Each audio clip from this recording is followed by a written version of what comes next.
কালিমা আই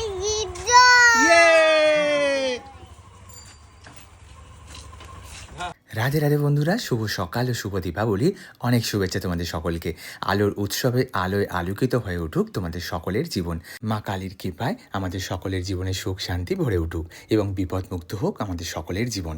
গতকাল রাতে আমাদের কিন্তু ঠাকুর আনতে চলে গেছিলাম রাত 12টায়। তারই একটা ছোট্ট ভিডিও তোমাদের সাথে শেয়ার করবো বলে চলে এলাম। সেই ছোটোবেলা থেকে এই পুজো, যবে থেকে বড় হয়েছি তবে থেকে এই কালী পুজোর রাতে কালী ঠাকুর আনতে যাই। আর এই অনুভূতিটা কাউকেই বলে বোঝানো যাবে না। আর দেখো আমাদের মায়ের প্রতিমাটা কতটা সুন্দর হয়েছে। এই পুজোর কটা দিন উৎসবে যে কিভাবে কেটে যাবে বোঝাই যায় না।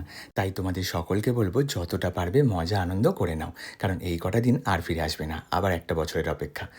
দেখো মায়ের মূর্তিটা কতটা সুন্দর হয়েছে। তোমরা কিন্তু দেখে কমেন্টে অবশ্যই জানিও কেমন লাগছে। আমার তো দেখেই মন ভরে গেছে। আর কি অপূর্ব দেখতে লাগছে। তোমাদের ভালোভাবে ভিডিও আবার শেয়ার করবো প্যান্ডেলে। দেখা হচ্ছে নতুন কোনো ভিডিওতে। সবাই ভালো থেকো, সুস্থ থেকো, সাবধানে থেকো, অ্যান্ড কিপ স্মাইলিং।